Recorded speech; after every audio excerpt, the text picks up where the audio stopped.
Korau ahal aduda asum yenglambadagi mapisu khanghaudana tap tap tarakli. Korau na ahal adugi mareng banda makhut anidu paishinduna.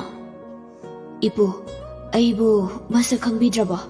Aine, ipuna nongma laibaki sanbi aigi jangidamak pibirakibado. Kaurabo ipua. Ahaldu ngasai makai kibana. Korau bu urabasu thoina khanjiludabani. Korau na adumna hek hairakpaduda korau da munna yenglai aduga ipudi isubu khangludredana ibungo napugi punsibu amuktadi kanbiyuba aibu makoina hatkani haiduna tanarakle ai nakhong konduna haijari aibu amukta kanbiyuko nangna. Korau na ipu haunade adumna tawbiganuwo nasu leijari aigi jalbu mabungaina pelhanba ngamdrabada ipuna pelhanbikhibane. Ipugi minungsi laman nasuna tolibane. Madugi mahai oina aigi thawai tharabasu ipubudi kangane. Karisu chingnabiruno ipu nasu leirisidi. Asumna masu mapu wari tawduna leiringai nupa amana maninglomdagi khol khara wawrapna. Hai ahal nang tholaula. Nang chendana kadai phabu chengani arembadane nathwai machadu mangi hawriye. Sainsi satlauna tawraga loirabaduda sikhangka khangdana. Khonda adu tabada koraudu tungda mamai satlauna leithorai. Aduga tungda lepliba nupa mari aduda amamamta oini yenglai. Ngasaigi nupa aduna korauda yenglaga. Hai karino nangna ikhoida adukmun yenglaiduna. Ahandu nangi tungda ka thamlidubu. Ahaldubu nangi kari oirige ha. Korauna ai ahal sigi masunupane karigino noina ahal sibu koitan tanara isibo. Nupa aduna hai taningde masunupani kainaka ahandu matomtane leirido aikhoise magi masunupani ne nangna mukadomdagi haijilaktana masu oiraklino. Hingol kharadu aikhoi mari thokna yenaba phau konaroina tawringai sida nangamu hai nang yausilakanu ko hanuba asimadi hapsilakanu he lao sida sain macha ma taru lause numit humni surabane aikhoina nang thira ise wa khrajani ko. Koraugi tungdagi ahal aduna sauna aini hek hingli makhaidine nakhoidadi aigi hingoldo sumpi hek piroi nakhoina ne aigi nungsirabi isu nupidubu minungsi leidana hatkribado ai khanglamloi haina khanbro. Nupa aduna yamna ushitana noklaga masi hanubase wa se chabeng ngangdan ka tawrine nangsu nasu nupi hatpadawna hatpiro haibro nang. Ngangnariba sanariba wari adu taaduna leiba ngamsillaktraduna korauna ahal aduda amuk onsillaga ipu manabiruno lao aiga puna chatlase kaisuk tawre haiduna ahal adu mangthang handuna koraudu khong thangduna chatpa haurai. Amuksu tunglomdagi nupa aduna laurai. Hoi nupa nangido mi usitaba yam male aikhoina tanaraklise ahalduni aduga mana yam lemna kapukhine khangnidana nang inausa chalo nupa se pharaga pusilo. Mayambana adumna hairakpa aduda manau ahum adu koraugi manak tamna chensilai. Korau sumamaidu setlai thoktuna chensilakliba sing aduga matik chaba lamba parage khanduna khongpham semduna laikhre. Ngasai ibohal thengnabagi tainafam khangludraba asauba sing adu phudorakle.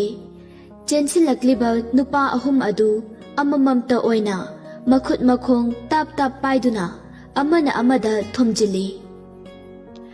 Ngai haktangduda nupa ahumdu lambiduda loina taaduna laikhre.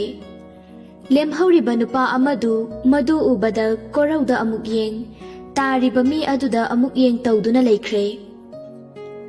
Koraudu nupa adugi manaktamna chensilai.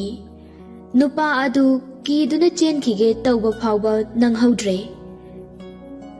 Korauna makhutta tap phai.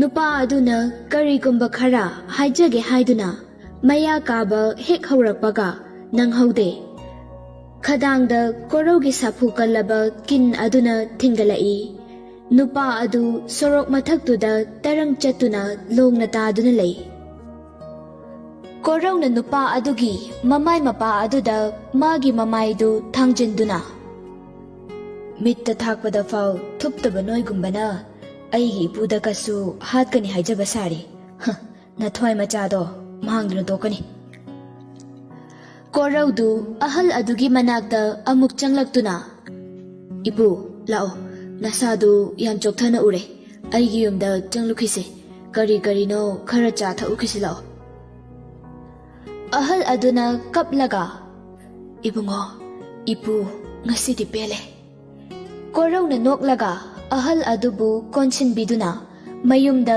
ꯄꯨꯁꯤꯜꯂꯛꯏ꯫ ꯃꯌꯨꯝ ꯍꯦꯛ ꯌꯧꯕꯒ ꯃꯥꯒꯤ phone ꯑꯗꯨ ring ꯈꯤꯡꯂꯛꯏ꯫ ꯀꯣꯔꯧꯅ, ꯑꯃꯗꯣ ꯑꯃꯨꯛ ꯁꯣꯏꯗꯅ ꯑꯣꯏꯔꯝꯃꯅꯤ, ꯃꯗꯨ ꯁꯣꯕ ꯉꯥꯛꯇ ꯎꯗ꯭ꯔꯗꯤ ꯂꯩꯕ ꯉꯝꯗꯕꯁꯤ ꯃꯉꯥꯏꯍꯦ꯫ ꯐꯣꯟ ꯑꯗꯨ ꯑꯣꯛꯂꯒ, ꯍꯜꯂꯣ, ꯗꯣꯂꯤꯅ, ꯗꯥ ꯀꯣꯔꯧ ꯂꯥꯛꯈꯤꯔꯣꯏꯗ꯭ꯔꯣ? ꯀꯣꯔꯧꯅ, ꯑꯩ ꯉꯁꯤꯗꯤ ꯐꯔꯛ ꯑꯃ ꯇꯥꯔꯦ, ꯑꯗꯨꯅ ꯍꯌꯦꯡ ꯑꯣꯏꯅ ꯉꯟꯇꯥ ꯂꯥꯛꯑꯒꯦ꯫ ꯗꯣꯂꯤꯅ, ꯑꯁ, ꯑꯩꯅꯗꯤ ꯁꯣꯝꯗ ꯅꯪ ꯂꯥꯛꯀꯅꯤꯅ ꯌꯨꯝꯗ ꯆꯥꯛ ꯑꯝꯇ ꯆꯥꯗꯈꯩ ꯁꯤꯗ ꯄꯨꯟꯅ ꯆꯥꯃꯤꯟꯅꯅꯕꯅ ꯉꯟꯇꯥ ꯇꯤꯐꯤꯟꯒ ꯄꯨꯔꯒ ꯂꯥꯛꯏ꯫ ꯑꯗꯨꯗꯤ ꯑꯩ ꯅꯣꯏꯗ ꯑꯣꯏꯅ ꯂꯥꯛꯑꯒꯦ, ꯑꯗꯨꯒ ꯄꯨꯟꯅ ꯆꯥꯃꯤꯟꯅꯔꯁꯤꯔꯥ? ꯀꯣꯔꯧꯅ, ꯍꯩ ꯌꯥꯔꯣꯏ, ꯃꯤ ꯏꯄꯨ ꯂꯩ, ꯀꯥꯔꯟ ꯇꯧꯅꯨ, ꯉꯁꯤꯗꯤ ꯅꯪ ꯑꯗꯨꯝ ꯆꯥꯊꯣꯛꯆꯔꯣ, ꯍꯌꯦꯡꯅꯦ ꯑꯩ ꯂꯥꯛꯑꯒ ꯑꯩꯒ ꯑꯃꯨꯛ ꯄꯨꯟꯅ ꯆꯥꯁꯦꯕ ꯀꯣ꯫ ꯗꯣꯂꯤꯅ, ꯀꯩꯒꯤꯅꯣ ꯗꯥ ꯀꯣꯔꯧ ꯅꯪꯅ ꯅꯣꯏꯗ ꯑꯝꯇ ꯂꯥꯛꯀꯦ ꯍꯥꯏꯕꯗ ꯅꯪꯅ ꯁꯨꯡꯌꯥ ꯌꯥꯗ꯭ꯔꯤꯁꯤꯕꯣ? ꯑꯃꯨꯛꯇꯪ ꯂꯥꯛꯑꯝꯕꯗꯨꯗꯒꯤ ꯍꯦꯟꯅ ꯂꯥꯛꯇ꯭ꯔꯤ, ꯂꯥꯛꯀꯦ ꯍꯥꯏꯔꯁꯨ ꯅꯪꯅ ꯌꯥꯕꯤꯗꯦ꯫ ꯀꯣꯔꯧꯅ, ꯀꯨꯏꯔꯔꯣꯏꯌꯦ, ꯌꯨꯝꯁꯤꯗ ꯑꯗꯨꯝ ꯂꯩꯔꯗꯧꯅꯦ, ꯑꯗꯣ ꯐꯔꯦꯁꯦ ꯊꯝꯃꯣ, ꯑꯩ ꯊꯕꯛ ꯑꯝꯇ ꯇꯧꯈꯤꯒꯦꯕ꯫ ꯀꯣꯔꯧꯅ ꯀꯨꯏꯔꯔꯣꯏ ꯌꯨꯝꯁꯤꯗ ꯑꯗꯨꯝ ꯂꯩꯔꯗꯧꯅꯤ ꯍꯥꯏꯕ ꯋꯥꯍꯩ ꯑꯁꯤ ꯇꯥꯔꯒ ꯗꯣꯂꯤ ꯌꯥꯝꯅ ꯍꯔꯥꯎꯖꯕꯅꯤ꯫ ꯗꯣꯂꯤꯅ ꯍꯔꯥꯎꯅ, ꯍꯣꯏ ꯍꯣꯏ ꯊꯝꯃꯣ ꯊꯝꯃꯣ, ꯑꯗꯣ ꯍꯣꯔꯦꯟ ꯐꯣꯟ ꯇꯧꯔꯛꯄ ꯀꯥꯎꯅꯤꯀꯣ꯫ ꯀꯣꯔꯧꯅ, ꯍꯥꯏꯔꯒ ꯐꯣꯟ ꯑꯗꯨ ꯐꯠ ꯀꯛꯊꯠꯂꯤ꯫ ꯗꯣꯂꯤꯅ, ꯀꯔꯤ? ꯍꯥꯏꯔꯤꯁꯤꯕꯨ ꯀꯥꯎꯅꯤ ꯍꯥꯏꯔꯣ, ꯀꯥꯎꯔꯣꯏ ꯍꯥꯏꯔꯖꯥꯠꯂꯣ? ꯑꯁ ꯒ꯭ꯌꯥꯟꯒ ꯇꯥꯗ꯭ꯔꯦꯗ ꯑꯩ꯫ ꯑꯗꯣ ꯃꯥꯅ ꯀꯨꯏꯔꯔꯣꯏ ꯌꯨꯝꯗ ꯂꯩꯔꯗꯧꯅꯤ ꯍꯥꯏꯕꯁꯤꯗꯅꯦ ꯑꯩꯒꯤ ꯊꯃꯣꯏꯁꯦ ꯏꯔꯥꯡ ꯍꯧꯔꯤꯁꯦ꯫ ꯗꯣꯂꯤ ꯃꯇꯣꯝꯇ ꯊꯕꯛ ꯁꯨꯐꯝ ꯑꯗꯨꯗ ꯍꯔꯥꯎꯅ ꯅꯣꯛꯇꯨꯅ ꯂꯩ꯫ ꯊꯕꯛ ꯁꯨꯕ ꯂꯥꯛꯂꯤꯕ ꯃꯤꯁꯤꯡ ꯑꯗꯨꯅ ꯗꯣꯂꯤꯅ ꯅꯣꯛꯂꯤꯕ ꯑꯗꯨ ꯎꯔꯒ ꯃꯈꯣꯏꯁꯨ ꯅꯣꯛꯅꯤꯡꯂꯨꯔ ꯃꯥꯜꯂꯦ, ꯅꯣꯛꯄꯁꯨ ꯌꯥꯎꯔꯤ꯫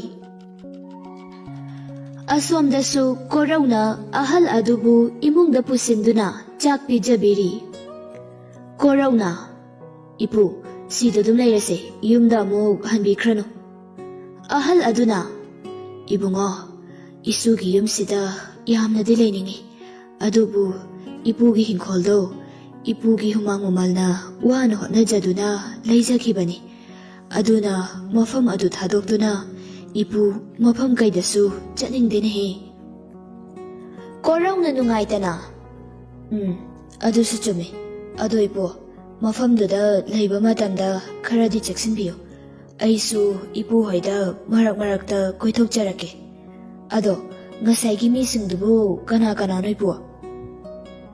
ꯑꯍꯜ ꯑꯗꯨꯅ, ꯑꯩꯈꯣꯏ ꯂꯩꯀꯥꯏꯒꯤ ꯃꯤ ꯉꯥꯛꯇꯅꯦ, ꯌꯥꯝꯅ ꯐꯠꯇꯕ ꯃꯤꯁꯤꯡꯅꯤ, ꯃꯈꯣꯏꯅ ꯑꯩꯒꯤ ꯏꯪꯈꯣꯜ ꯁꯔꯨꯛꯁꯦ ꯃꯈꯣꯏꯗ ꯅꯃꯥ ꯄꯥꯜꯂꯨ ꯌꯥꯗꯦ ꯍꯥꯏꯗꯨꯅ ꯑꯩꯕꯨ ꯍꯥꯠꯀꯅꯤ ꯍꯥꯏꯅ ꯇꯥꯜꯂꯛꯂꯤꯕꯁꯤꯅꯤ, ꯑꯗꯨꯒ ꯑꯩꯒꯤ ꯅꯨꯡꯁꯤꯈ꯭ꯔꯕ ꯏꯁꯨ ꯅꯨꯄꯤꯕꯨꯁꯨ ꯃꯈꯣꯏꯅ ꯍꯥꯠꯈꯤꯕꯅꯦ꯫ ꯑꯍꯜ ꯑꯗꯨ ꯁꯨꯠ ꯁꯨꯠ ꯀꯞꯂꯛꯏ꯫ ꯀꯣꯔꯧꯅ ꯑꯍꯜ ꯑꯗꯨꯕꯨ ꯊꯦꯝꯖꯤꯟꯕꯤ, ꯏꯄꯨ ꯀꯔꯤꯁꯨ ꯈꯜꯂꯨꯔꯅꯨꯁꯦ, ꯍꯧꯖꯤꯛꯇꯤ ꯑꯩꯁꯨ ꯂꯩꯔꯁꯤꯗꯤ, ꯑꯗꯨꯕꯨ ꯏꯄꯨꯅ ꯌꯨꯝꯗꯨꯗ ꯏꯇꯣꯝꯇ ꯂꯩꯒꯗꯧꯕꯁꯦ ꯑꯩꯗꯤ ꯌꯥꯝꯅ ꯄꯥꯈꯠꯂꯦ꯫ ꯑꯍꯜ ꯑꯗꯨꯅ, ꯑꯗꯨꯒꯤꯗꯤ ꯀꯔꯤꯁꯨ ꯆꯤꯡꯅꯔꯨꯅꯨꯗ, ꯏꯄꯨꯅ ꯃꯐꯝ ꯑꯗꯨ ꯍꯦꯛ ꯌꯧꯕꯒꯅꯦ ꯂꯩꯀꯥꯏꯒꯤ ꯀ꯭ꯂꯕꯇ ꯋꯥꯔꯤ ꯄꯨꯝꯕ ꯂꯤꯔꯒ ꯈꯪꯍꯟꯒꯅꯤ, ꯃꯗꯨꯒꯤ ꯃꯇꯨꯡꯗꯒꯤꯗꯤ ꯀ꯭ꯂꯕꯅ ꯑꯗꯨꯝ ꯐꯅꯕ ꯁꯤꯟꯖꯈ꯭ꯔꯗꯧꯕꯅꯤ, ꯑꯩꯅ ꯍꯥꯟꯅ ꯑꯗꯨꯝꯅ ꯇꯧꯔꯛꯀꯅꯤ ꯈꯪꯂꯝꯂꯕꯗꯤ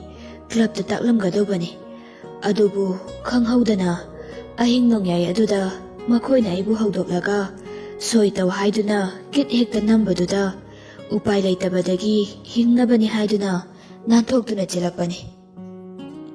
Korauna farese adudi aina suipubu yum phawu thinganida. Asumna ahal adu ngaihak pothahallaga mayum phawba thinbiduna makhoigi leikaigi clubta ningthina sinabiramle. Club ki misingnasu koraubu hanna thagatpirai. Asumna numituma haukhre. No ngalaga korauna magi thabak sufamda nganta laktuna thabak suba haure. Doli su laktuna korauga punna thabak suba yawminare. Swamina tambadagi machanupi doli su hanaga manadre. Korauga makhoi ani paraga thabak kanna sure haiba pau asi yaskul su tare. Yaskul su ngasidi lona chatuna korauga machanupi gana karamna thabak suminaribage haiba adu yengluge haiduna harauna chekonda lakle. Yaskul lakpa adu swamina uraduna yaskul gi manakta changlaktuna. Sir, karomdagino yam thajadana. Yaskul na makhutna machin bandaga thamlaga tuminna layu haibagum ingitawi. Aduga swami gi manakong mapada tapna. Heroga heroniga dubu kadomdano thabak suri dubo. Yaskul na makhol gatu khara chawrapna. Oh, adugi budi. Yaskul na swami gi lukhamda khupak na set launa thai. Aduga tapna. Kaigino microphone dauna hauna haira idubo. Tapna haira hairaga masidiaba. Swami na noklaga masu tapna. Sir, tu asomgi check khara wangna paikhatlise asom side sidane. Hauji chak chahauribra kainom tawbane. Yai school na. Kainone hairisibo. Yumdadi mama na chak loire chakro haibada chaningdena chakrisidi film shooting da chak sinbagini dana. Pare adudi nang suswaida lehawro. Ay lona mukta yenglukige he. Swami na. Pani sir, yengbiro. Yai school du korau hoigi thabak sufam adomda lona lakle. Doliga korau gadi chakka na chaminari. Yai school su maron lon khatnariba cheksing adugi marumda lumduna korau ga doliga na chariba adu yengduna lay. Dolina dakoro korau na. Dolina ngasigi insang si haubra. Yam hawe kana thomino imana thongiro. Dolina is kaideno he mamana thongadi chaba kamte aroi aina thongine aina yumda hek leibadagine aikhoigi chakti aina adum thonge mama kati amte yawhanjada potha halaga adum thamaba. Dolina adumna hairakpa aduda yai school di tana ngakpa haibadu oire. Karino ne hairisibo mana chak thongi ka hairisibo imitse hektangi aibo mukta udrida. As nupa sina yanaba jadu di phasana tawrehe icha nupi se. Korauna. Oh, yam phaina. Ima pabungi mateng atay da pangba ngamdrasu chak nang thonglaga adum pangbasu yabanida. Dolina. Se nga matum semta ilake yado mukta ka thoba. Korauna. Yanida ayadum chajage mina ukraga nungaite bai. Dolina. Uragaisu se ilake haiba. Yai school na matom tatap na soli. Inbiyu nga do matong khandana inbiyu ko. Ipa hoidi nga kacharakdaba kuirabani. Korau na nang sidiaba indrasu yabasida. Hoi ilose. Asi haiduna maya adu kathokduna Dolina ilakliba nga adu chai. Korau na su.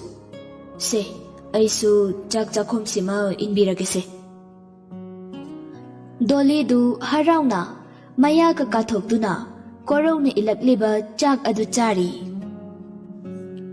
ꯃꯆꯥꯅꯨꯄꯤꯒ ꯀꯣꯔꯧꯒꯅ ꯇꯧꯔꯤꯕ ꯃꯇꯧ ꯑꯗꯨ ꯁꯨꯝ ꯌꯦꯡꯗꯨꯅ ꯂꯩꯔꯝꯕꯗꯒꯤ ꯌꯥꯏꯁ꯭ꯀꯨꯜꯗꯨ ꯌꯦꯡꯕ ꯉꯝꯁꯤꯜꯂꯛꯇ꯭ꯔ ꯃꯥꯜꯂꯦ꯫ ꯆꯥꯛꯀ ꯏꯟꯅꯗꯅꯒꯁꯨ ꯇꯧꯔꯤꯌꯦ꯫ ꯑꯩꯈꯣꯏꯅ ꯇꯧꯕ ꯌꯥꯕ ꯇꯧꯔꯛꯂꯕ ꯊꯕꯛꯅꯤ꯫ ꯂꯩꯍꯧꯔꯣ ꯅꯣꯏ, ꯑꯩꯗ ꯆꯠꯆꯍꯧꯔꯒꯦ꯫ ꯅꯣꯏ ꯑꯅꯤ ꯌꯥꯝ ꯊꯨꯅ ꯂꯨꯍꯣꯡꯊꯣꯛꯄꯤꯗ꯭ꯔꯗꯤ ꯌꯥꯔꯣꯏꯗꯧꯔꯤꯌꯦ꯫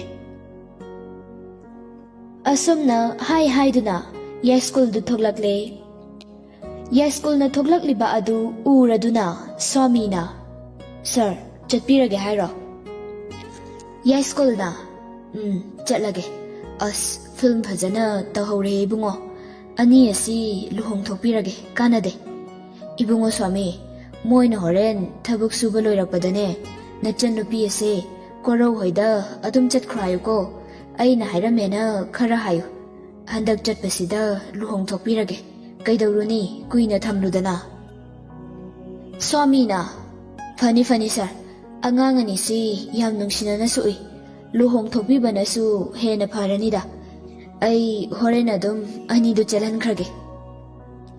ꯌꯥꯏꯁ꯭ꯀꯨꯜꯅ, ꯑꯗꯨꯅꯤ, ꯅꯪꯅ ꯊꯣꯛꯄ ꯑꯗꯨꯝ ꯇꯧꯔꯣꯀꯣ, ꯁꯣꯏꯍꯜꯂꯅꯨ, ꯑꯩ ꯆꯠꯂꯦꯍꯦ꯫ ꯌꯥꯏꯁ꯭ꯀꯨꯜꯗꯨ ꯃꯌꯨꯝꯗ ꯍꯟꯈ꯭ꯔꯦ꯫ ꯀꯣꯔꯧꯒ ꯗꯣꯂꯤꯒꯁꯨ ꯆꯥꯛ ꯆꯥꯕ ꯂꯣꯏꯔꯗꯨꯅ ꯑꯃꯨꯛ ꯊꯕꯛ ꯁꯨꯃꯤꯟꯅꯕ ꯍꯧꯈ꯭ꯔꯦ꯫ ꯑꯅꯤꯗꯨ ꯄꯨꯟꯅ ꯊꯕꯛ ꯁꯨꯃꯤꯟꯅꯔꯤꯕ ꯑꯗꯨ ꯑꯋꯥꯕꯒ ꯈꯪꯕ ꯅꯠꯇꯦ꯫ ꯌꯦꯡꯅꯗꯅ ꯅꯣꯛꯅꯗꯅ ꯊꯕꯛꯁꯨ ꯃꯈꯣꯡ ꯌꯥꯡꯁꯤꯜꯂꯤ꯫ ꯊꯕꯛ ꯁꯨꯕ ꯂꯣꯏꯔꯗꯨꯅ ꯀꯣꯔꯧꯒ ꯗꯣꯂꯤꯒꯁꯨ ꯄꯨꯟꯅ ꯊꯣꯛꯂꯛꯃꯤꯟꯅꯔꯦ꯫ ꯁ꯭ꯋꯥꯃꯤꯅ ꯑꯅꯤꯗꯨ ꯈꯥꯝꯂꯛꯏ꯫ "ꯀꯣꯔꯧ, ꯅꯣꯏ ꯑꯅꯤ ꯑꯃꯨꯛꯇ ꯉꯥꯏꯈꯣꯍꯦ, ꯋꯥ ꯑꯃꯇ ꯍꯥꯏꯍꯧꯈꯤꯒꯦ." ꯀꯣꯔꯧꯅ, "ꯏꯌꯥꯝꯕ, ꯀꯩ ꯂꯩꯔꯒꯦ, ꯍꯦꯛꯇ ꯍꯥꯏꯕꯤꯌꯨ." ꯁ꯭ꯋꯥꯃꯤꯅ, "ꯏꯕꯦꯝꯃ, ꯅꯣꯏ ꯄꯥꯕꯨꯡꯅ ꯍꯥꯏꯔꯝꯕꯅꯤ, ꯅꯪ ꯌꯨꯝꯗ ꯆꯪꯉꯛꯑꯅꯨ, ꯀꯣꯔꯧ ꯍꯣꯏꯗ ꯑꯗꯨꯝ ꯍꯜꯂꯣꯅ꯫ ꯍꯌꯦꯡ ꯑꯌꯨꯛ ꯄꯥꯎ ꯍꯟꯕ ꯑꯣꯏꯅ ꯂꯥꯛꯑꯣ ꯍꯥꯏꯔꯝꯕꯅꯤ." ꯗꯣꯂꯤꯅ, ꯀꯩꯅꯣ, ꯑꯁꯦꯡꯕꯒꯤ ꯄꯄꯥꯅ ꯑꯗꯨꯃꯥꯏꯅ ꯍꯥꯏꯔꯝꯕ꯭ꯔꯣ? ꯐꯔꯦꯅꯦ ꯑꯗꯨꯗꯤ, ꯗꯥ ꯀꯣꯔꯧ, ꯆꯠꯂꯁꯦ ꯑꯗꯨꯗꯤ꯫ ꯀꯣꯔꯧꯅ, "ꯉꯥꯏꯈꯣꯗ, ꯃꯁꯨ, ꯀꯣꯟꯅ ꯂꯥꯛꯑꯣ, ꯉꯁꯤꯗꯤ ꯇꯧꯍꯩꯗꯦ." ꯁ꯭ꯋꯥꯃꯤꯅ, "ꯁꯔꯅ ꯍꯥꯏꯔꯝꯕꯅꯦ, ꯑꯩꯗꯤ ꯈꯪꯗꯦꯍꯦ꯫ ꯀꯣꯔꯧ, ꯄꯨꯒꯦ ꯄꯨꯔꯣꯏ ꯍꯥꯏꯕꯗꯨꯗꯤ ꯅꯪꯒꯤ ꯈꯨꯠꯇ ꯂꯩꯔꯦ꯫ ꯁꯔꯅ ꯅꯨꯡꯉꯥꯏꯈꯤꯅꯤ ꯅꯨꯡꯉꯥꯏꯈꯤꯔꯣꯏ ꯍꯥꯏꯕꯗꯣ ꯅꯪꯅ ꯋꯥꯈꯜ ꯇꯧꯔꯣ." ꯀꯣꯔꯧꯅ ꯃꯈꯨꯠꯅ ꯃꯀꯣꯛ ꯑꯗꯨ ꯄꯥꯏꯔꯒ, "ꯑꯁ, ꯄꯥꯕꯨꯡꯁꯤꯁꯨ ꯄꯨꯔꯥ ꯕꯦꯔꯥꯅꯤꯍꯦ꯫ ꯑꯩꯕꯨ ꯍꯧꯖꯤꯛꯄꯨ ꯃꯁꯤꯒꯤ ꯅꯨꯄꯤꯁꯤ ꯄꯨꯔꯗ꯭ꯔꯅꯦ ꯇꯧꯔꯤꯁꯤꯕꯣ?